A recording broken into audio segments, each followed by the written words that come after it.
Alrighty, folks, it is officially March, and keeping up with the theme of springtime being the end of public comment periods, it was recently the end of the public comment period on the final draft of NIST SP 800-171 Rev 3 and NIST SP 800-171A Revision 3. And recently, NIST released a summary of the public comments received on both of those documents, their planned changes to the documents, and what their next steps are, and their planned timeline for the publication of the first major revision to NIST SP 800-171 since it was published in 2015, almost 10 years ago. So hold on. We're going to talk about what's get into that. It's spring cleaning. We are just a month away from the biggest show on turf. No, actually just CS2 Boston. 1 month from now, still discount code is active. Sum it up Boston, SUMITUPBOSTON.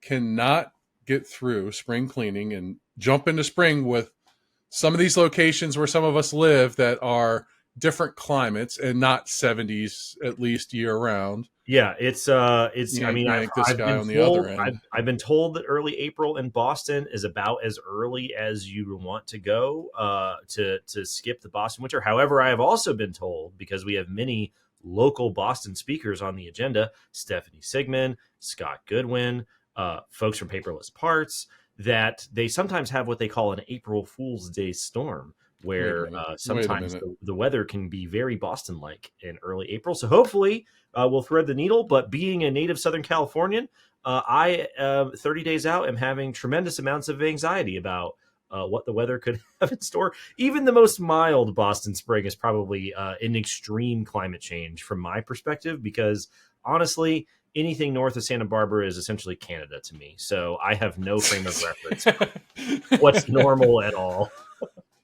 Yeah, I don't know how I'm looking forward to a April Fool's Day storm, but I am looking forward to CS2 Boston. Speaking of perspectives, and the perspective of a Southern Californian, there is one that I would like to hear, and it is your perspective on the comments of NIST 800-171 Revision 3, or at least the summary that NIST provided. What did you see in the summary provided? Yeah, well, we've been at this this comment process for the NIST revision for quite some time now. It's been like over a year. I mean, back in I think the summer of 2023 was when we had the comment summary for the initial public draft, and then we also had the pre-draft call for comments, which was several months prior to that. So this has been a long, ongoing process for this revision.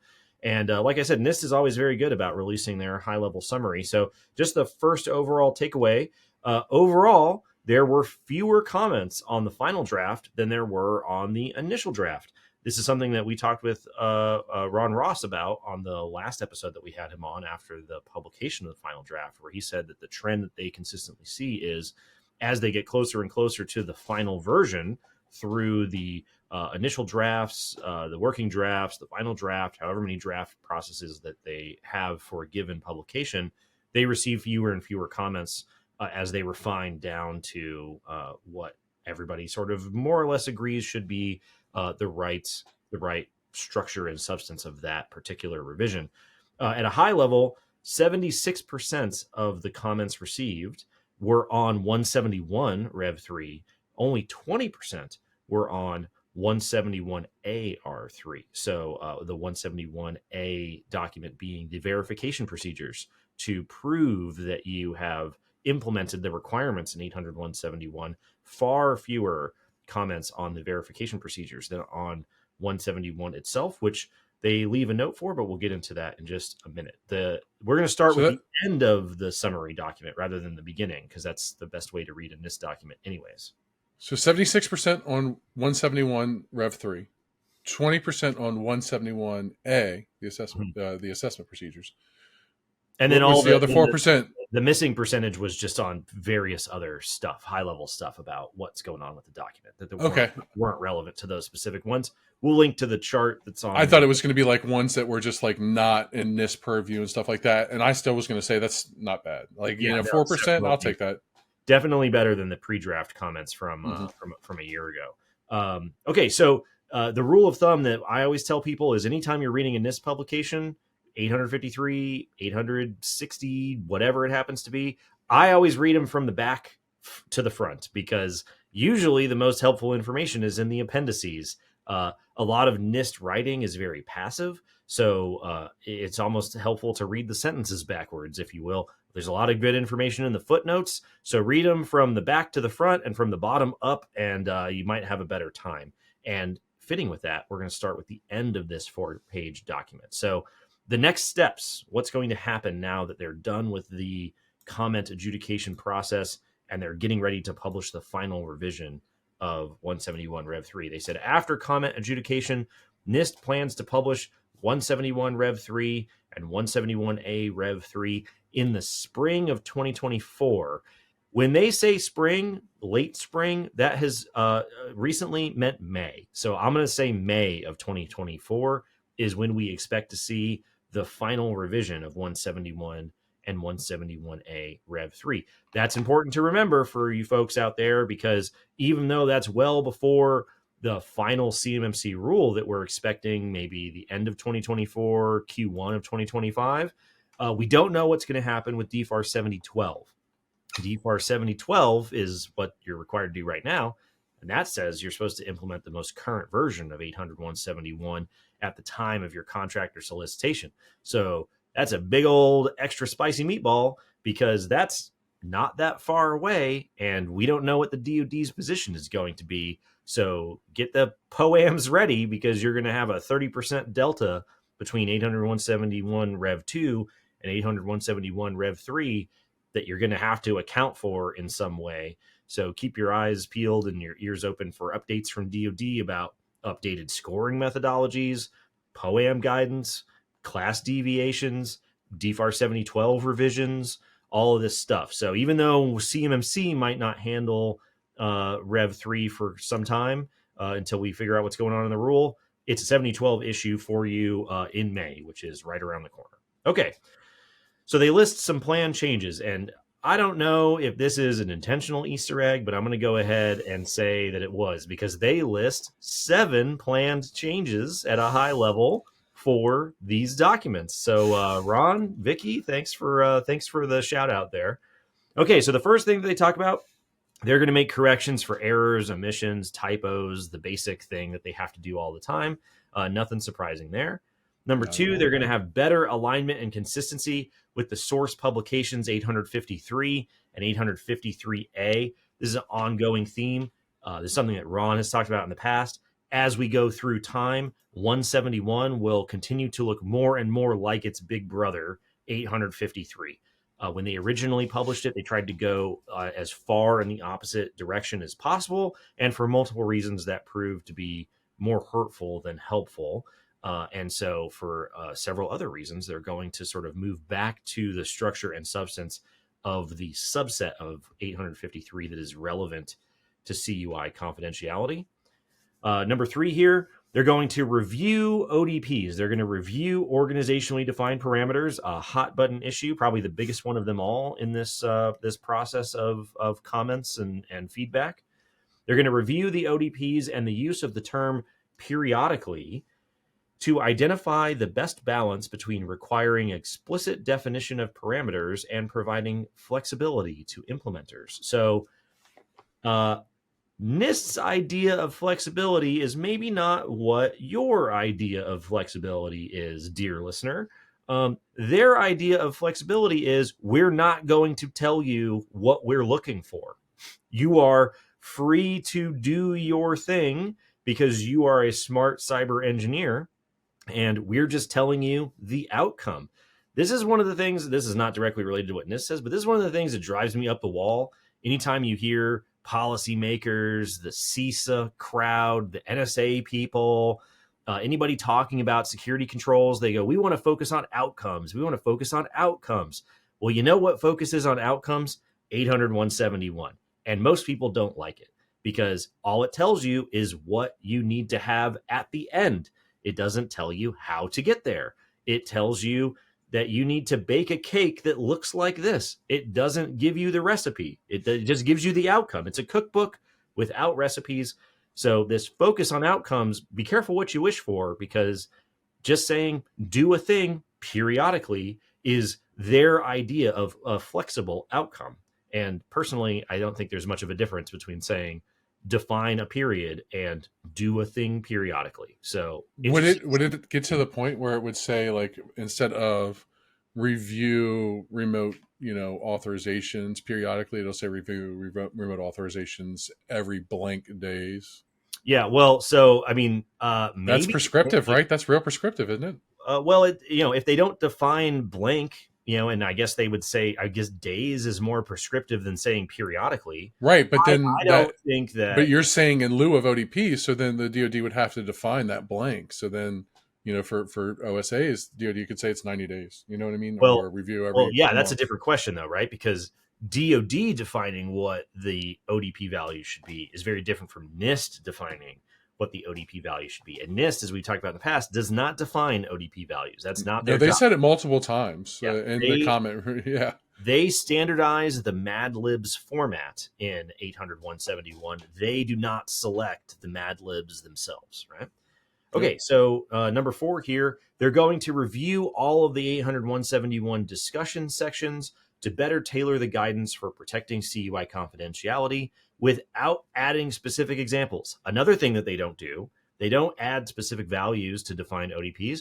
They don't add specific examples of technology deployments, technology configurations, or anything like that. That's just not what they do, because it's designed to be flexible and open-ended. And if they honestly had to define what to do, like a DoD STIG that gives you specific steps for how to configure a specific technology or even a specific software version of a given technology, they would have to update these things very often, and they just don't have the ability to do that. They just standardize the outcomes that you need. They don't give you the standard recipe for how to get there. So it'll be interesting to see how they balance that. Another thing that they talk about here, number 5, they're going to have additional background information about the source 853A, the source assessment methodology, and terminology. So as we'll talk about, as they explain later on, not only were there very few comments on 800-171A, but according to NIST, there seems to be very low awareness and understanding of what 171A is, how it works, and the fact that it's derived from a different document, 853A, rather than 853. So it'll be interesting to see how they beef up the information 171A to match 53A. Very, very important. Okay, number 6 here, changes to the 171A assessment procedures based on changes to the 171 security requirements.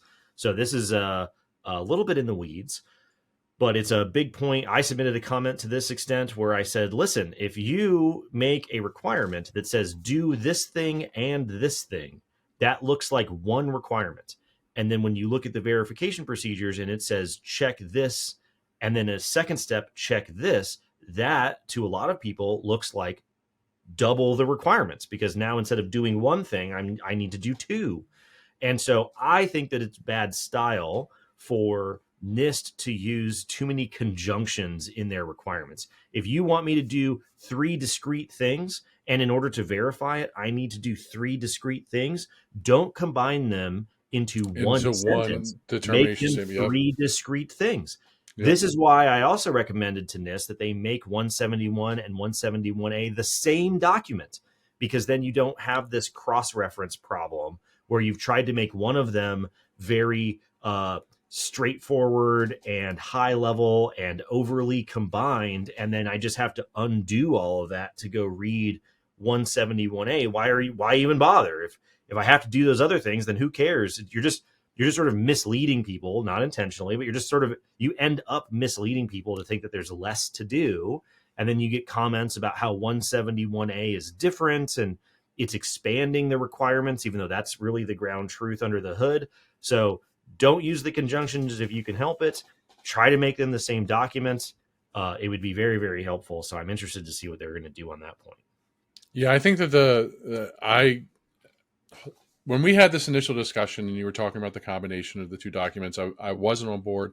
I'm on board with just making sure that there's some simplicity of ease of movement between the two if they remain two documents, right? And I think that the changes to the sixth step, the sixth idea that they have, the changes to 171A to more mirror 171, it kind of does that. I don't think that combining them together necessarily is the end all be all solution, but I do think that those conjunctions that are inside of a determination statement, where this determination statement A may be for one thing that we have to do, and then we get to B, and it says there's 6 other things. Some Right. organization does look at that as one thing, and it Right. causes confusion. And it's a whole thing of like kind of reading the room, reading the audience, and the people that have to receive this. Yeah. Hopefully, you would hope that it's all cybersecurity engineers or professionals that can kind of translate it, but that's not the case. You're asking a much broader audience to be able to determine it and to. But Yeah. also, the guidance document is for the government organization, right? And this documents kind of are for the people, but does it make sense? Well, they're Right. public standards, but I think more than anything, I think that in the sense that 853 and 53A, 800, 171, and 171A are written for cybersecurity engineers. Mm-hmm. They are really driven by NIST's background as systems engineers, which is its own very specific discipline of formal engineering. And one of the major parts about systems engineering is what's known as this is real, is known as requirements engineering, because you don't do engineering without requirements, right? How high does the rocket need to go? How fast? How light does it need to be? What does it need to be able to do? Very specific requirements. Requirements management, requirements engineering, verification, validation. To go from concept to landing a SpaceX rocket back on the launch pad goes through the process of very strict requirements. Now, when the government says we want a rocket that does X, Y, and Z, that's only 3 things. You have many more requirements than just X, Y, and Z. You have to go through a process known as requirements decomposition, where you take all of the things involved with getting to X and you go X1, X2, X3, X4, X5, all the way down. And then what's involved with X1, X1.1, 1.2, 1.3, and on and on and on and on and on. And so for big, complicated systems, you can have thousands of sub requirements, component requirements, sub element requirements, and they all roll back up eventually to a thing that can do X, Y, and Z. NIST, in their background as systems engineers, does this a lot, where they say, do X, Y, and Z with the expectation that you, as the engineer, would take that high level requirement and decompose it down to all of the sub steps. So to them, going from very open-ended high-level requirement in 171 to very specific verification procedures in 171A is just how you do engineering. Most people picking up this document are neither cybersecurity people nor are they systems engineers. And so we have a big gap between the people who are writing the document and the people who are picking the document up. And so as a result, that's why you get a lot of these weird sort of quirky issues. So hopefully they make it. Listen, if they don't combine them into one document, 171 and 171A, I will settle for at least make more references to 171A inside of 171. Like maybe mention it once or twice so that it isn't just a constant surprise to everybody that 171A exists. So we were just talking about this earlier. The fact that after all this time, going through all the CMMC stuff, all the DFARS stuff, all the NIST things, the number one question that a company can ask to make sure that they're not about to get ripped off by a service provider or a solution provider or a marketer or whoever is, do you 171A? And if you don't immediately get an excited / relieved answer from the person you're talking to, run away because they don't know what they're doing, right? Great. The only question that you have to ask as the North Star for whether you should keep talking to this person trying to sell you a thing is, are you aware that 171A exists? Right? So maybe we should make it more apparent in 171 that 171A exists, right? The fact that we've been able to ask the same question for 3.5 years to sort through the ecosystem of sales claims out there means we're not doing a good enough job in the documents of referencing 171A, right? Anyways, you don't feel strongly about that good at thing the all. comment period's over, right? So, Yeah. anyways, last item here, the seventh item. Updates to the frequently asked questions will include additional information on the scope and applicability of 171 and 171A. We'll just see about that, because that's been a big topic of consternation and frustration in the ecosystem. So I'm not holding my breath, but they say it on here, so we'll have to see what will be included there. And they'll update the frequently asked questions to include responsibility for defining ODPs. Pop quiz, who do you think that's going to be? The answer is not NIST. So I think that's probably what they're going to update the ODPs for. Okay, so that's the 7 things that NIST is planning to introduce as changes to 171 and 171A. There were a couple of details here that we found pretty interesting, and it's only a 4-page document, so everybody should read it. On the topic of ODPs and the term periodically, they said 115 comments were submitted on ODPs, by far the most out of any specific topic. Less than 8% of people who submitted comments suggested adding ODPs. Surprise, surprise. Although that seems like a big number to me. I would imagine, I'm surprised anybody suggested adding ODPs to the document. I love me a good organizationally defined parameter, but I didn't suggest adding any. That thought didn't even cross my mind. Yeah. Not one point. In contrast, 23% of people suggested removing specific ODPs, and 61% of commenters talking about ODPs suggested defining specific values of some kind within the document. Obviously, they're not going to hard code the values to ODPs into a standard that is designed to go universally across all federal supply chains and their non-federal ecosystems, because the values for you aren't the values for other people. So they're standardizing the Mad Libs, not the definitions within those Mad Libs. And like I said before, personally, using the term periodically does not seem different than the standard NIST way of saying define a value for your organization. Occasionally, right? So I don't know how they're going to clarify that, or if they will change it at all. Is periodically better stylistically than their standard weird, blocky, assignment defined, organizationally defined parameter? It probably reads easier, but it isn't fundamentally any different. So do you mean aside from the one sentence excerpt in the NIST document that says periodically by term means this in this document? Or so periodically, the sort of going bid out there from NIST and DoD guidance is periodically means no less than annually, right? So do they update it to say no less than annually, or do they leave it as a variable for companies that want to define that value as more often than no less than annually? So we don't know.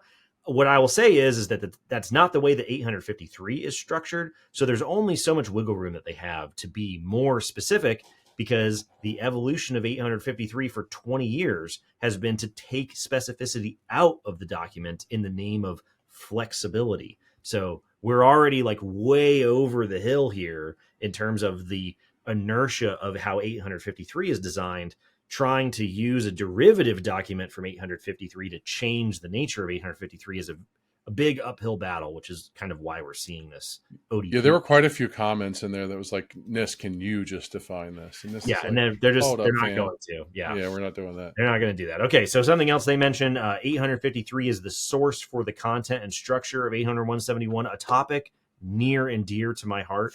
As we have said, all roads lead to 853, folks. If you want clarification on what's in 171, you got to read 853. Bonus points if you read 53A, because it doesn't get any more detailed from what NIST is talking about than that. You got to read 53 and 53A if you want to know what's going on. Coincidentally, that is your answer to that question, except for when you were asked on stage by your podcast co-host, and you're like, I don't know what you're talking about. I don't know. Yeah. Time is different when you're actually on stage. Okay, so under this item, they say 171 Rev 3 closely mirrors the structure of 853. And that's true. In comparison to 171 R2, it is much closer in structure to an 853 control. Although for various requirements, some pieces of the 853 control are still missing. They said they received more than 25 comments that provided feedback that were things that should happen to 53 and then be reflected in 800-171. This is something that I submitted a comment on as well. Remember, 800-171 Rev 3 has this new tailoring category called ORC controls, or 853 controls that are relevant to protecting CUI confidentiality, but are adequately satisfied by other 853 controls that are requirements in 800-171. And I think that's total nonsense, because when you dig under the hood and you look at what the controls are asking for, by going back to 853 and going back to 853A, they're very closely related, but they are not inherently the same thing. We'll link to a LinkedIn poll that I had the other day, and we'll probably have maybe a deeper dive episode in this in the future as an example. Is media sanitization different from component disposal?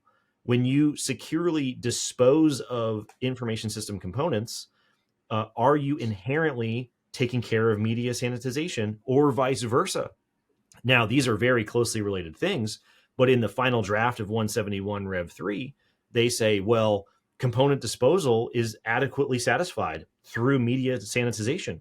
And I don't think that's true, for a number of reasons we'll probably get to in the future. So that's just one example of this ORC thing. Now, I think stylistically and philosophically, if it's true that SR6 in 853 is taken care of by, is SR12, component disposal, is adequately taken care of by MP6, media protection number 6, then 853 should be updated to merge those two or get rid of SR12, or 853 should be updated to reflect that these are the same thing.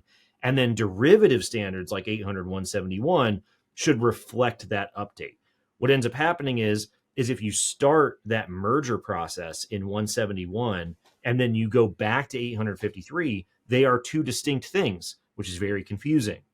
So because 853 was just recently revised to revision 3, specifically to remove redundancies and to update controls and to merge and combine different controls, then the corresponding update to 171 should reflect the most recent version of 853, not some future state of 853 that we haven't seen yet, right? Yeah, it's revision 5, 853 revision 5. You said revision 3.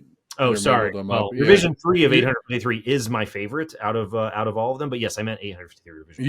You were in the vibe. It happens. It happens to me all the time, dude. You know how I get excited. You don't know what to do with your hands. When I get that 853 in me, the vibe goes. Myself, so okay.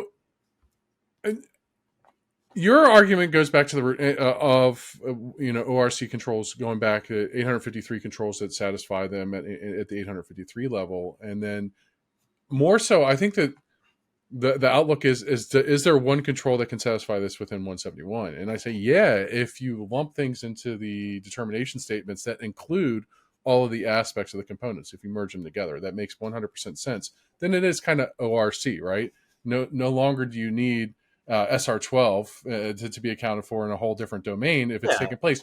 And part of the update to 171 was to eliminate redundancy. Put VIPS validation on storage and transit and blah, blah, blah. And then you go to another domain and is there FIPS validated encryption here and there? No. Is there FIPS? Yes. Is it in the places that you need? Because the CUI boundary is controlled by what? CUI assets and where the flow of the data goes. So I see both sides of the fence here. The nerd in me wants to jump on Team Jacob and be like, go. You know what I mean? Listen, I know that it makes it clunkier, right? Because the more that you reflect 853, the more 853-esque you get. However, I think a lot of the issues that fall around interpreting what 171 is asking you for is a fact that they got rid of the formatting of 853, and you got to look back and you got to cross-reference and you got to do all this stuff. It's a bunch of extra work. If they just took the 853 thing that's relevant and put it in 800-171 with the wording changes to reflect CUI rather than just data, then you wouldn't have to go back and cross-reference 853. It would save everybody a step. So for instance, To be simple and detailed is a very, very thin line that you tether, right? You got to be detailed and simple at the same time. It's I got to be mean, universally understood and universally guiding, right? Like you can't be too technical slow. writing is a difficult thing to do. I can't disagree with you It's one tough. bit. So, one example here, like you were talking about, in the 853 catalog, you have base controls, something like AC2, and you have control enhancements, something like AC2 parentheses 1. And the Hmm. majority of the catalog is actually made up of enhancements to base controls. And so, what they do in 171 a lot of times is they'll take control enhancements and they'll merge them with the base control. And I don't think that's a good idea, because one of the things that we always hear about is I don't know where to start. Well, a control enhancement necessarily enhances the base control. So you should start with the base control. But if they're all merged together and I've got a 171A verification procedure that's got 48 things for me to answer, then do I start at the top? Do I start in the middle? Where's the base control in this mound of stuff that I have to do? You don't necessarily have that problem in 853. It's not perfect. It's still very cryptic, but it has more structure and sequence to it than the blurred lines of 171. Anyways, you guys have heard this rant before. We'll see what they do with the final revision, and then we'll be stuck with it for several years. So When you're in the retirement home when you get older, do you think that that's what you'll be doing? just, just just Just a yelling at jumbled, crowds. I yeah, think I will be the rules guy for all the board games in the retirement home, because I won't be talking What about happened was Mattel talked to Congress in exactly. Yeah, 1963, yeah. and Did you know that you're actually supposed to auction off properties in Monopoly, not just keep going around? That's why the game takes too long. Anyways, look it up, everybody. That's actually a rule in the game. This is why you need a rules guy for game night. dude, you're that Anyways, guy. the next thing that they talk about in this document is tailoring decisions. This is what we talked about at CS2 Denver. This is what we pound the table about after the initial public draft over and over and over again. The number one thing that will influence the cost and burden of a CMMC assessment is the things that are included in 171 Rev 3 or not. And including or not including something in 171 Rev 3 is a function of tailoring the NIST SP 853 Rev 5 moderate baseline. So you need to comment on their tailoring logic, whether you want something included or not, in order to eventually make CMMC harder, easier, better, more complex, more expensive, less expensive, right? So I think we can take some small amount of credit for this line in the document where they say they received over 40 comments that address specific tailoring decisions on ORC controls, tailoring at the control item level. This brings a tear to my heart, because individual items within the controls are sometimes included or not included, even though the entire control is deemed to be relevant to protecting CUI. And it sounds like more than just me. More people than just me commented on that process, which is wonderful. It's wonderful to see, mostly because I don't agree that that's a thing that they should do, but at least people commented on it either way. They also talked about tailoring in additional controls to 800-171, which is very interesting. Now, the reason why I think this is a big win for everybody is that in comparison, back in August of 2023, when they summarized the initial public draft comments, they said the initial public draft included a significant change in how the SP 853 controls were categorized and recast many controls from NFO to CUI or NCO. There was limited feedback recommending changes to specific control categorizations. For example, a control categorized as CUI with a recommendation to be recategorized as a federal control or an NCO control. So for them to go from very limited feedback on tailoring, what I think is the most important lever over what eventually influences CMMC, to having more than 40 comments on tailoring, I think is a great thing to see. So I'm very happy to see that happened. Okay, just wrapping up here, they talk about scope and applicability. What they say in terms of scope and applicability is probably not what people are imagining. They say approximately 40 comments addressed CMMC, DFARS, FedRAMP, and the identification and marking of CUI, flowdown requirements, and the cost of implementation, all topics deemed out of scope for NIST to address. They mean within their scope, not within the scope and applicability of the requirements, within their scope to be able to affect And they continue here. I love this. I love this. Ron, Vicky, I know that you wrote this.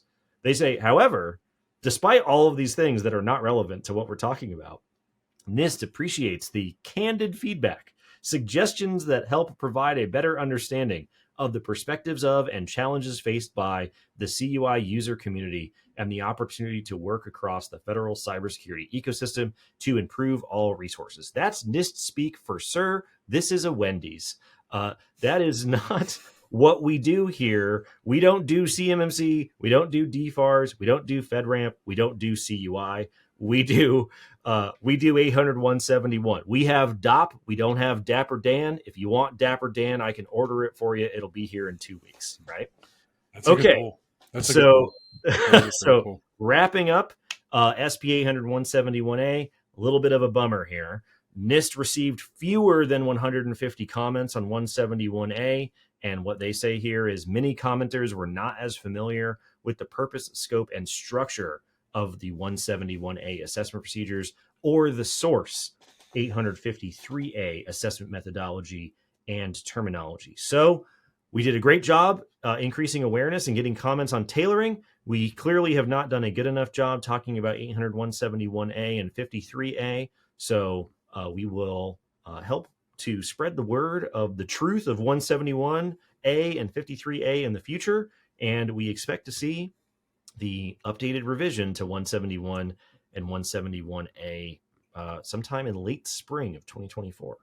Spring is back-to-back years. Our spring is going to be loaded with potentially huge things that shift. Springtime is a popular time for things to happen, and the holidays are a popular time for things to happen. So we'll see what's going to happen with springtime, and we'll see what happens with the final revision. Because as Ron Ross has said in his posts, the next time we see 171 and 170A Rev 3, that's it. Spring has sprung, everybody. So we'll have to see what's in store for everybody. But there, we'll link to the comment summary, and you should read it for yourself. And be ready for when it comes out, because we don't know what DoD is going to do. Nobody does. Nobody does, Jacob. See you next week, folks. See ya.